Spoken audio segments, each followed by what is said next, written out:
Hello and welcome to preps for. आज के इस वीडियो में हम बात करेंगे फोनिक्स एंड वर्ड रिलेशनशिप्स के बारे में। चलें जी, शुरू करने से पहले आपको मैं बता दूं कि हमारा लेक्चर नंबर 8 है और प्लस आपको ये बता दूं कि प्लीज इस वीडियो को एंड तक देखिएगा, क्योंकि फोनिक्स इतना ज्यादा इंपॉर्टेंट नहीं है, लेकिन वर्ड रिलेशनशिप्स बहुत ही इंपॉर्टेंट टॉपिक है। तो हम फोनिक्स को थोड़ा कम कवर करेंगे, लेकिन वर्ड रिलेशनशिप्स को हम पूरी तरीके से कवर करेंगे। तो आपको क्या करना है कि आप एंड तक इस वीडियो को देखते रहें ताकि आपका कॉन्सेप्ट सही से क्लियर हो जाए। और आज जैसे मैंने पहले बताया, आज हमारा लेक्चर नंबर 8 है और शुरू करने से पहले आपसे एक सवाल है।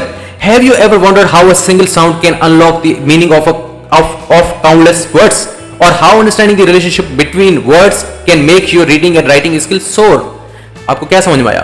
ये आप स्टेटमेंट सही से पॉज करके आप इसको पढ़ लें, आपको समझ में आ जाएगा कि क्वेश्चन क्या है। क्या आपने कभी सोचा है कि एक single sound can unlock the meaning of countless words? एक सिंगल साउंड से बहुत सारे वर्ड्स की मीनिंग निकल सकती है। एक सवाल है। दूसरा सवाल है, क्या आपने कभी सोचा है कि वर्ड रिलेशनशिप्स हैं, ठीक है, वो आपकी रीडिंग या राइटिंग को किस तरह इंप्रूव कर सकते हैं? चलें जी, शुरू करने से पहले ये आपके लिए सवाल था और हम आगे बढ़ते हैं। आज का पहला टॉपिक है फोनिक्स, और उसकी हम डेफिनेशन करेंगे और टाइप्स वगैरह या उसके की एलिमेंट्स वगैरह उनको हम कवर करेंगे, ठीक है जी। डेफिनेशन क्या है? Phonics is a method of teaching reading and writing by developing learners phonic awareness. The ability, phonic awareness क्या होती है? The ability to hear, identify and manipulate phonemes. It focuses on relationship between sounds, जिन्हें हम phonemes कहते हैं, and their corresponding letters और groups of letters, जिन्हें हम ग्राफिम्स कहते हैं, ठीक है जी। देखें, आपको मैंने पहले बताया कि फोनिक वर्ड जहां पे भी यूज होता है उसका मतलब ये है कि वो साउंड से उसका ताल्लुक है, ठीक है, प्रोनाउंसिएशन से ताल्लुक है या साउंड से ताल्लुक है, ठीक है जी। हम आज फोनिक्स के हम की एलिमेंट्स को कवर कर रहे हैं अभी। तो की एलिमेंट्स क्या है इसके? नंबर 1 है फोनिम। फोनिम क्या होता है? The smallest unit of sound in a language that can distinguish one word from another. देखिए जी, ये एक स्मॉलेस्ट, जो छोटे से छोटा एक यूनिट ऑफ साउंड होता है, साउंड का एक यूनिट होता है in a language that can distinguish, जो कि एक फर्क दिखाता है between, distinguish one word from another, एक वर्ड को दूसरे वर्ड से डिस्टिंग्विश, एक उन दोनों में फर्क दिखाता है। किस तरह? स्मॉलेस्ट, ये स्मॉलेस्ट यूनिट ऑफ साउंड है, ठीक है जी। एग्जांपल हमारे पास बैट, बैट एंड पैट, दो वर्ड्स है हमारे पास, बैट एंड पैट। इन दोनों में अगर आप देखें, दोनों को छोड़ दें, अभी पहले हम बैट को देखते हैं। बैट में क्या आपको लगता है कि स्मॉलेस्ट यूनिट ऑफ साउंड आपके हिसाब से क्या है? पहले ये बात है, आप ये सोचें। जैसे यहां लिखा हुआ बी, क्योंकि आप जरा दिमाग में जोर दें कि अच्छा, बैट को हम बी के बगैर कैसे प्रोनाउंस कर सकते हैं? नहीं कर सकते। अगर बी के बगैर करते हैं या बी को हम कम ध्यान देते हैं तो इसका साउंड कैसे होगा? इसी हिसाब से आपको सोचना है।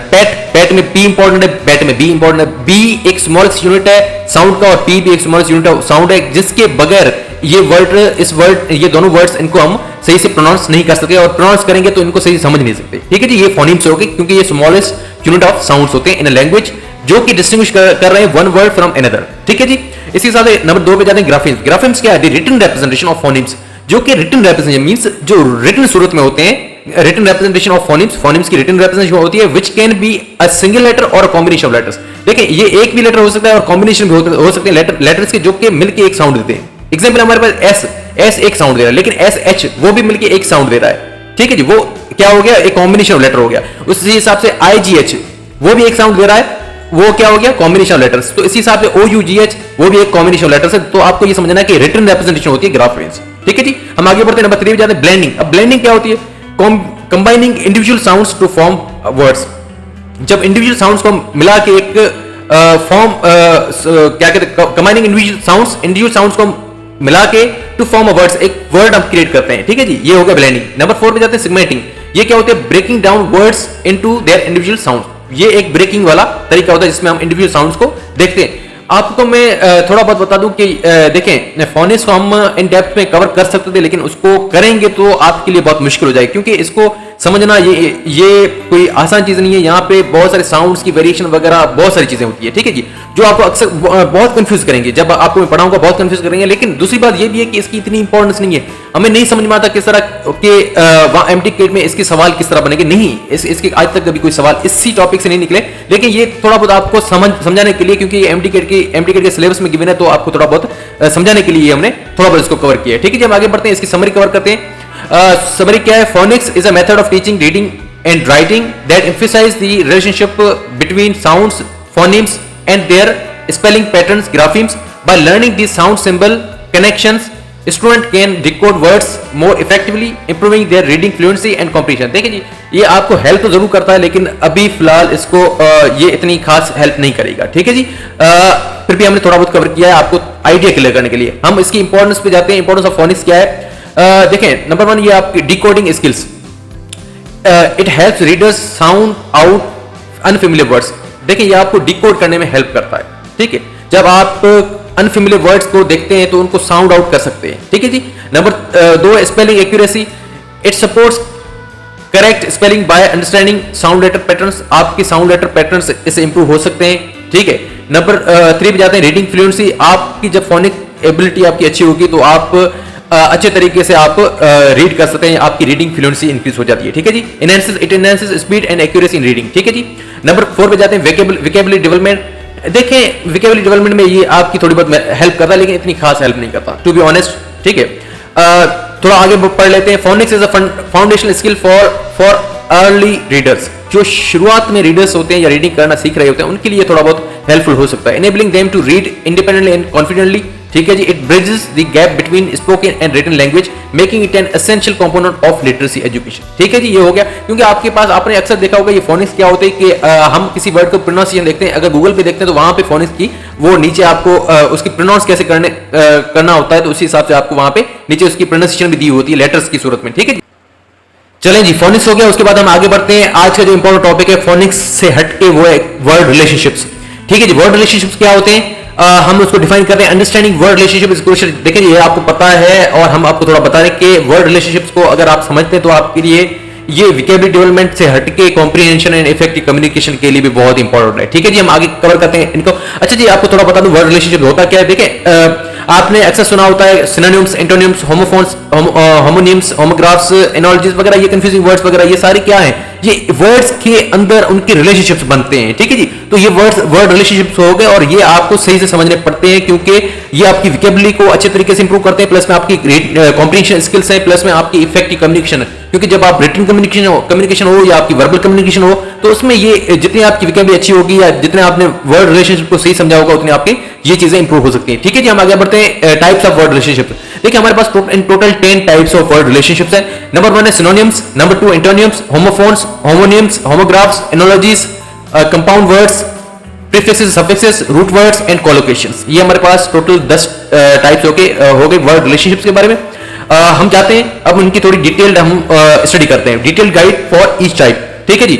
नंबर 1 है सिनोनिम्स। आपको तो ये सिनोनिम्स तो बहुत कॉमन वर्ड है, आपने ये अक्सर सुना होता है कि सिनोनिम क्या है, सेम मीनिंग या सिमिलर मीनिंग जो देता है, वो word that is called same synonym. Example है हमारे पास हैप्पी, उसका सिनोनिम क्या है, जॉयफुल और इलेटेड। इसी तरह बिग, उसका सिनोनिम क्या होता है, लार्ज और इनॉर्मस। इसी तरह से आपने सिनोनिम बहुत पढ़े होते हैं। ठीक है जी, इसको हम ज्यादा इस पे नहीं जाते। नंबर 2 है एंटोनिम। ये भी आपने अक्सर पढ़े होते हैं। एंटोनिम्स क्या है, उनकी ऑपोजिट मीनिंग।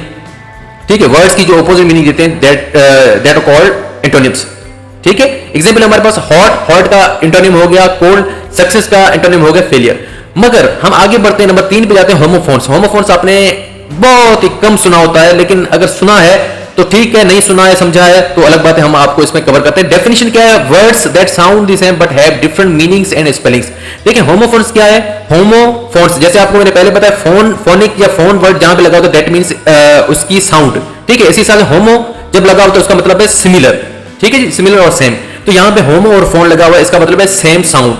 तो क्या होते हैं, एग्जांपल हमारे पास देखें, सेम साउंड होते हैं वर्ड्स ऐसे अक्सर आपने देखे होंगे जिनके साउंड सेम होते हैं लेकिन स्पेलिंग और मीनिंग डिफरेंट होती है। ठीक है जी। यहां पे एग्जांपल हमारे पास देयर, THEIR, देयर एक पॉजिटिव केस है, और एंड दूसरा वर्ड है देयर, THERE, देयर।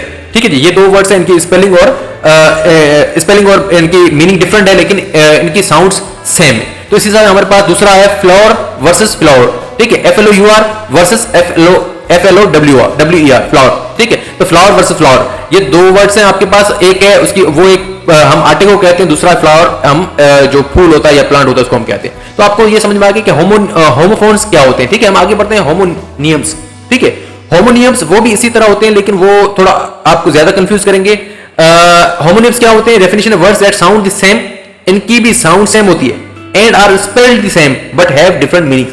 देखें, होमोफोन्स में आपने देखा कि उनकी सिर्फ साउंड सेम होती है, मगर स्पेलिंग और उनकी मीनिंग डिफरेंट हो सकती है, होती है अक्सर। ठीक है, मगर होमोनियम्स में क्या है कि उनकी साउंड भी सेम हो और स्पेलिंग भी सेम हो, बट मीनिंग डिफरेंट हो। आपको ये समझ में आ गया? एग्जाम्पल हमारे पास बैट, BAT बैट वर्सेस दूसरा वर्ड है बैट, BAT। देखें दो वर्ड्स हैं हमारे पास बैट, दोनों की स्पेलिंग सेम है, दोनों की साउंड सेम है, मगर उनकी मीनिंग डिफरेंट है। पहला बैट है उसका मतलब है फ्लाइंग मैमल। देखें जो बैट हमें पता है कि वो जो आसमान में उड़ते हैं, वो जो परिंदे टाइप होते हैं, दैट इज बैट, ठीक है। दूसरा बैट है BAT बैट, वो यूज होती है स्पोर्ट्स में, जो हमने पढ़ा है कि बैट, ठीक है।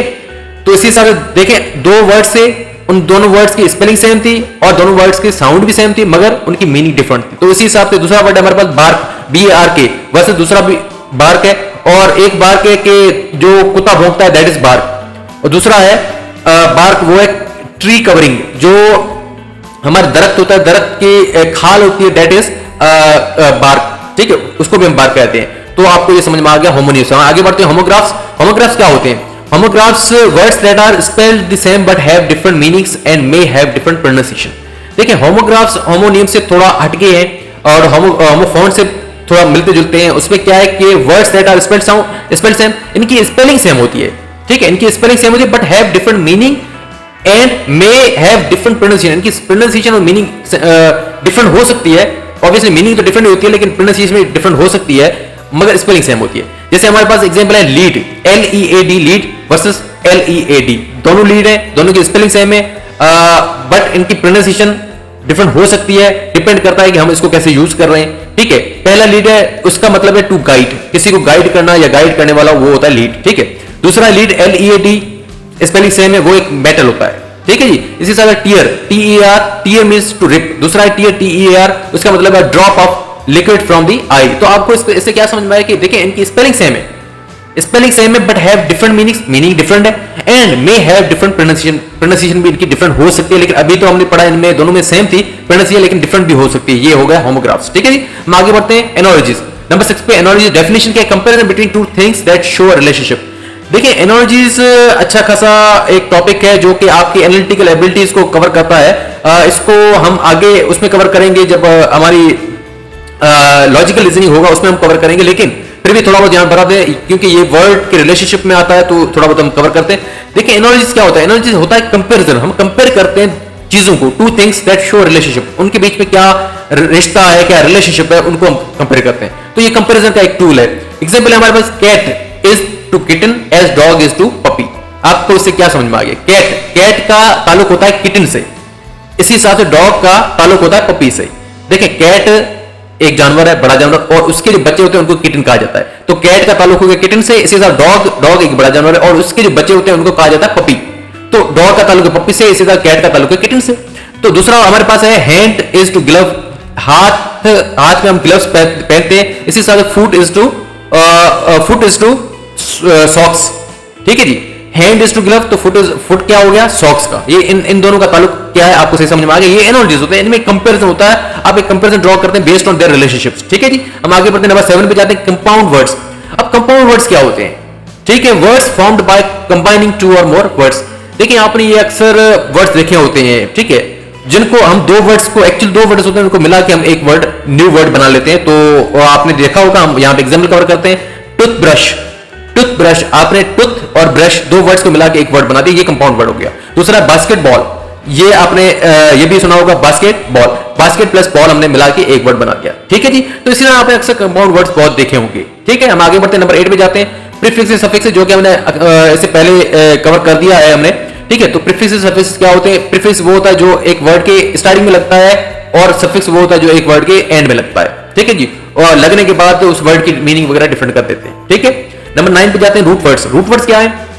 देखें रूट वर्ड्स हमने पहले कवर किया है, लेकिन अभी भी कवर करते हैं कि रूट वर्ड्स वो वर्ड्स होते हैं जो कि डिफरेंट लैंग्वेज से निकाले हुए हैं, जो कि डिफरेंट लैंग्वेज से निकल के इंग्लिश लैंग्वेज में आ गए हैं, वो हो गए रूट्स, जो कि अपने बलबूते पे थोड़ा कभी मतलब क्या है कि वो अपने बलबूते पे खड़े हो सकते हैं कभी कभी, लेकिन कभी कभी नहीं भी हो सकते, मगर वो मिलके उनसे जब सफिक्स प्रीफिक्स मिलते हैं तो एक अलग मीनिंग दे सकते हैं, वो हो गए रूट वर्ड्स। जैसे हमारे पास एग्जांपल है, रूट जैक्ट है, उसका मतलब है थ्रो। यहां पे हमारे पास वर्ड्स हैं इजेक्ट वर्सेस प्रोजेक्ट। ये देखें हमने जैक्ट वर्ड हमने लगा के दो वर्ड्स बना दिए, इजेक्ट वर्सेस प्रोजेक्ट, ठीक है जी। इसी तरह रूट वर्ड है स्क्रिप्ट, उसका मतलब है राइट, उसको हमने मिला के हमने दो वर्ड्स बनाए, डिस्क्राइब वर्सेस सब्सक्राइब। तो यहाँ पे ऐसे बहुत सारे वर्ड्स होंगे, यहाँ पे जैसे आपको दो एग्जांपल दी हुई है, लेकिन ऐसे बहुत सारे वर्ड्स आपने अक्सर देखे होते हैं। ठीक है जी, नंबर 10 पे जाते हैं कोलोकेशन। हाँ, कोलोकेशन अच्छा खासा इंपॉर्टेंट टॉपिक है, और ये आपको जितना समझ में आता है कोलोकेशन, आपकी विकेबुलरी, आपकी इंग्लिश लैंग्वेज पे एक्सपर्टीज आपकी उतनी अच्छी इंप्रूव होगी। चले हम कवर करते हैं होता क्या है कोलोकेशन।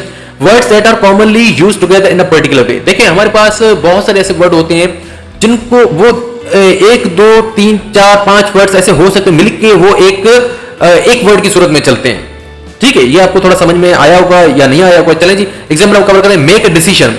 देखिए हमारे पास एक वर्ड है मेक अ डिसीजन, उसको हमने क्या किया, डू अ डिसीजन नहीं कहा, हमने कहा मेक अ डिसीजन। और हम जब भी कहते हैं डिसीजन लेना है आपको, तो हम वहां पे हम ऐसे नहीं कहते कि you have to take decision. और टेक डिसीजन भी होता है आप लेने का, हम क्या कहेंगे इंग्लिश में, आप ऐसा कभी नहीं कहते कि मतलब जिस तरह हम सोचते हैं उस तरह नहीं कहते, हम कहते हैं जो ऐसे एग्जैक्ट वर्ड्स होते हैं हमारे पास। मेक अ डिसीजन एक ऐसा वर्ड है, जब भी हम डिसीजन लेने की बात करें हम कहते हैं मेक अ डिसीजन। ठीक है जी, तो ये मेक अ डिसीजन एक सिंगल वर्ड की सूरत में आ गया, ये कोलोकेशन हो गया। ये ग्रुप है लेकिन सिंगल वर्ड की सूरत में आ गया आपके सामने, और आपके दिमाग में बैठ के जब भी आप सेंटेंस में इस्तेमाल करेंगे आप इसको मेक अ डिसीजन कह सकते हैं। तो ये हो गया कोलोकेशन। ऐसे बहुत सारे जो कॉम्बिनेशन होते हैं कोलोकेशन बने हुए होते हैं, हमारे पास उसकी लिस्ट है। अगर आप कहेंगे तो हम आपके लिए उसकी सेपरेट प्लेलिस्ट आपके लिए बना लेंगे। ठीक है जी, जो कि आपको बहुत ही हेल्प करेगी। नंबर 2 पे दूसरा है हमारे पास एग्जाम्पल है take a risk, not make a risk. हाँ, यहाँ पे एक आपके पास एग्जाम्पल है, हमने कभी ऐसा कहा है मेक अ रिस्क नहीं कहा है, हम कहते हैं टेक अ रिस्क, क्योंकि take a risk already build किया हुआ है, तो हम वो एक कोलोकेशन बन गया है, तो हम उसको एज इट इज हम यूज करते हैं टेक अ रिस्क। ठीक है, तो ये हमारे पास कोलोकेशन हो गया, और आज हमने कवर कर लिए ये वर्ड रिलेशनशिप हो गए, और फोनिक्स भी आज हमने कवर कर लिया। चले जी, हम अभी पहुंच गए एंड स्लाइड पे, प्रेप स्पॉट। आपको पता है हम कहां का अवेलेबल है, हमारी क्या क्या तरीकेकार होता है, हम क्या क्या आपको तैयारी करवा रहे हैं। ठीक है जी, हम आपको पता है कि हम एमटीकेट की फिलहाल इंग्लिश एंड लॉजिकल रीजनिंग को कवर करें, लेकिन आगे जाके हम ऐसा हर यूनिवर्सिटी के एंट्री टेस्ट की सारे सब्जेक्ट्स हम कवर करेंगे। और उसके बाद मैं आपको बता दूं कि हम फेसबुक पे अवेलेबल हैं, प्रेप स्पॉट नाम है हमारे पेज का। वहां पे हम यूनिवर्सिटीज की जो भी क्या कहते हैं अपडेट्स होती हैं या स्कॉलरशिप्स होती हैं, या वहां पे डिफरेंट गेस्ट स्पीकर आ गए, तो वो वहां पे बहुत सारी एक्टिविटी होती है जो यहाँ पे हम शेयर नहीं करते। तो आप उसको भी फॉलो करते हैं, और हमारे इस चैनल को फॉलो करते हैं, क्यों सब्सक्राइब करते हैं, क्योंकि जो स्टडी कंटेंट है वो हम यहाँ पे ऐड करते हैं, ताकि आप भी कोई अपॉर्चुनिटी मिस ना करें, और आप इसको शेयर करें ताकि आपके दोस्त वगैरह वो भी कोई अपॉर्चुनिटी या कोई लेक्चर या कोई कॉन्सेप्ट मिस ना करें। ठीक है जी, हम आगे बढ़ते हैं, और आज का क्विज है हमारे पास, which are the following pairs of words illustrates that relationship between synonyms. Sorry, which are the following pairs of words illustrates the relationship between synonyms। synonyms का रिलेशनशिप कौन से वर्ड्स दिखा रहे हैं, ये हमारे पास ऑप्शन है 4। ए है ऑप्शन ब्राइट, दूसरा है डल, बी ऑप्शन हैप्पी जॉयफुल, सी है कैट और डॉग, डी है लाइट और हैवी। ठीक है, ये हमारे पास 4 ऑप्शन है, और आपको क्या करना है कि इनमें देखना है कि सिनोनिम्स का रिलेशनशिप कौन से वर्ड्स दिखा रहे हैं। अगर आपने ये वीडियो सही से फॉलो की है तो आपका ये इस क्वेश्चन का आंसर इसी वीडियो में दिया हुआ था। चलें जी, आज का लेक्चर हमारा यहाँ कंप्लीट हुआ, और आपसे मैं रिक्वेस्ट करता हूं कि आप प्लीज इस चैनल को सब्सक्राइब करें, प्लस में आप ये जो हमारे जो क्वेश्चन है इस क्वेश्चन का आप आंसर कमेंट सेक्शन में करें, और जिसका आंसर सही होगा उसको मैं हार्ट दे दूंगा, ताकि बाकी लोगों को समझ में आ जाए कि ये सही आंसर है। चलें जी, आप अपनी सेहत का ख्याल रखें और पढ़ाई पे भी फोकस करें। हम मिलते हैं नेक्स्ट वीडियो में। Thank you.